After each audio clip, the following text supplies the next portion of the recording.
The Gospel of the Lord.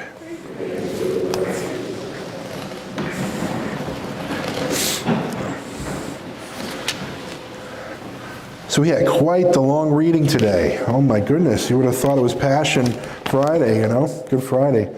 But it's an important story. The story of the Samaritan woman, that's what that's usually referred to as. And I believe before we've talked about what's the big deal between the Samaritans and the Jewish people and how they kind of clashed. They kind of clashed and the Jews never really interacted with the Samaritans because they were considered unclean or that they would defile them in some way, shape, or form. So it was outrageous for the disciples to come back and see that Jesus was interacting with a Samaritan. Jesus just shattered that social expectation.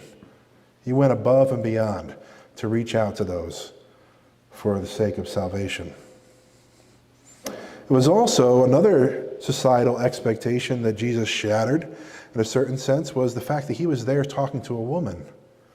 There was the Jewish culture was that a man was not supposed to speak directly to a woman that he didn't know, that wasn't introduced to him in some way, shape, or form through family. But not only that, but definitely not alone.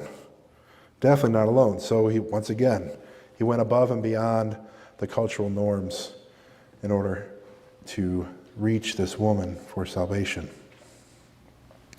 But there's so many different themes in this long reading, as you can imagine. And the one that I really wanted to hone in on was this concept of living water. It's a strange concept. I don't think we've probably heard it very often. But it's very important. It's key. This woman is there at the well, drawing water, and Jesus says, well, if you knew who I was, you'd ask me for living water. And this living water that I would give you, you wouldn't be thirsty anymore. You come to this well and draw this water, you drink a cup, your thirst is satisfied, but then you have to come back again later on. The water I give, you will never thirst again. But what is this living water that Jesus is talking about? Bishop Barron, I'm a big fan of Bishop Barron. I remember I followed him before the priesthood, when he was just Father Robert Barron. He claims that the living water is in fact reference to the divine life. And that makes a lot of sense. Because Jesus says that this living water, this Holy Spirit that I'm going to give you, that's going to come and dwell with you, is going to be like a spring of water that's going to start small and sprout up and overflow. The more we give it out, the more water we receive. And that's what Jesus is talking about. He's talking about an entrance into the divine life. Once again, that's another abstract term, the entrance into the divine life. Well, that's like a share in Jesus' life, a share in the Trinity. We received the share of it when we were baptized, when we became his children. We became a member of Jesus' family. But Jesus here he's referring to that, but he's referring into we can receive baptism, but if we don't nurture our faith, if we don't dive deeper and grow each and every day, then the divine life can be quenched. Especially if we fall into traps that are everywhere. The traps of all kinds of sins that we could fall into, and they quench that divine life. They kind of push it down, and it's not easily visible anymore within our life. It's hard to interact with God. It's hard to see God in our lives because we've sometimes fallen into these traps. It's these traps that have been laid for us. But the good news for that is that's why we have confession, right? That's why before this Saturday Mass we were hearing confessions, and that's where that divine life can be what's the word I'm looking for here? That divine life can pretty much be inflamed. This will spring up. That's how we get this well of water that's going to overflow, is by restoring our relationship with God And when that relationship is restored, God's grace is able to shine through us in very unique and powerful ways. Very unique and powerful ways. So after we leave confession and we start off new, our relationship with God is healed, and this spring of living water is flowing through us. God's grace is flowing through us to everyone around us.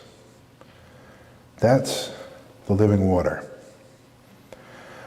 But this woman who he was referring to for living water, she had some moral dilemmas too, right? She was with at least 5 men, right? 5 husbands. That's quite a bit. So to receive the living water in the fullest extent, to constantly dive deeper and deeper into this experiencing the divine life literally within our lives, sometimes we have to kind of look at ourselves and be like, what's holding us back? What's holding us back from taking the next step? Maybe we've gone to confession, we received confession, and that did, without a doubt, enhance our experience of the divine life. But maybe for some reason you want to enter more deeply into the Mass. You feel like, I want to go to the next level. I want to take the next step. And I get distracted at Mass, and I want to enter into it passionately. And sometimes what can prevent us from doing that is we're holding something back. There's something we didn't mention in confession. Maybe there's a grudge that we have against somebody else, and we haven't forgiven them yet. Maybe there was an offense that somebody did to us, and we're still holding on to it. We're still holding on to it, and we are still seeking revenge. Maybe that's what's holding us back. Maybe there's hostility in our family. Maybe trying to seek out peace, seeking to reconcile divides with our loved ones and friends. Maybe that's what we're missing. In fact, a lot of times it is. Forgiveness is tough. It's not that easy. But that's what we're called to do. That's what God calls us to do. Remember a few weeks back we heard that story where Jesus said, if you have anything against your neighbor or your brother, if you have any kind of animosity against him, take care of that first before you come to the altar. That was just a few weeks ago. He's talking about forgiveness. So it's very, very important. That's a lot of times that can be what hampers us, because forgiveness is one of the hardest things that we do. So this Lent, maybe let's take some time again. Each week we're kind of talking on different things. This week, let's maybe take some time to look at ourselves.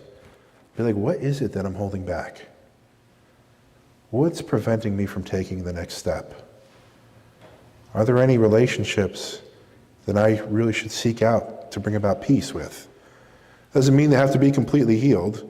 I'm not looking for miracles here. I know that it takes a long time sometimes to bridge gaps that may have been years and years where you aren't talking with maybe you and a family member, or you haven't talked in 5 years, or you're distant. But maybe taking the courage to be humble and seek to reconcile that relationship. Because when we heal those relationships, that's how God's able to enter into our life more fully. Because you're taking the next step. You're showing him your faith. You're showing him how much he matters to you. And when you do that, God is able to work in your life in very special ways. So may God bless you, and may he give us the courage to take this next step.